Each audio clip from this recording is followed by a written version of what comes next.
The third reward of momentum.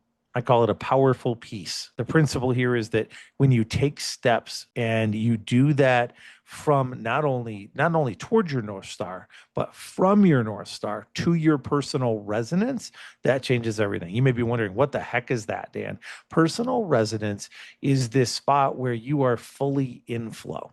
And for those of you who are very practical, don't worry, I'm not going all the way into the woo here.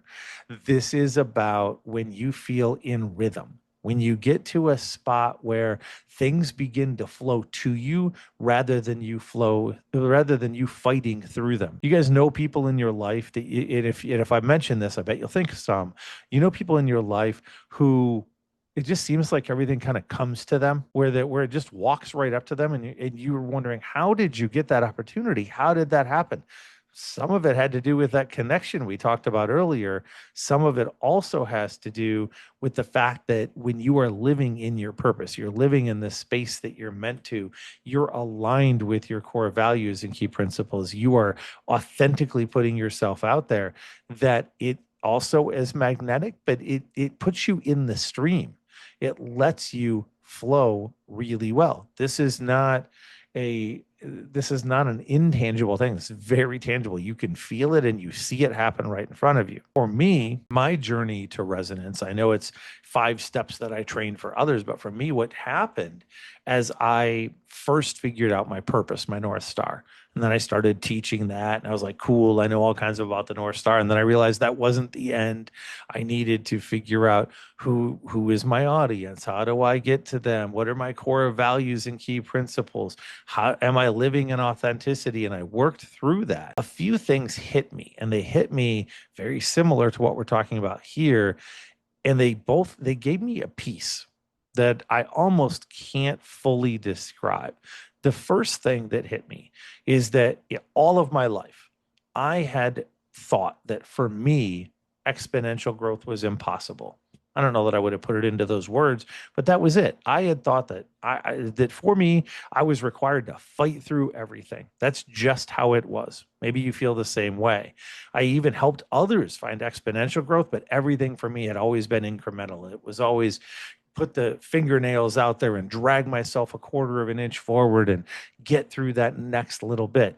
When I finally saw and understood that as momentum built, I could also have exponential growth. And not only could I, but it was the natural result that brought this peace and power to me. Other part of it that happened, and this was much more in some ways of a surprise to me, was that my definition of success changed. And I find this for nearly everyone who builds momentum, their definition changes, at least if they're building it using this calm, clarity, focus pathway, that most of us start by thinking, okay, what is success? It's when I have a certain amount of money. When I was younger, especially because I grew up in poverty, I wanted a certain amount of money. And if I could have that, that would be successful. I started making money, began to realize, no, that's probably not it. Then it was something that sounded more altruistic. It was, how many people can I help? If I can help this many people, then I'll be successful. I started helping people and realized that wasn't it. So what was it? Well, I initially, when I connected to this, I thought that it was just me that had a particular transformation or understanding of success. And since I've learned that almost everyone who goes through this journey and gets to their resonance, their definition is the same thing. It's this: success is very simply doing exactly what I'm meant to do in the world today. Nothing more, nothing less. Notice that's not yesterday. That's not next week. It's not about numbers. It's nothing else. It's basically, do you show up the way you're meant to show up today? If you do, you're successful.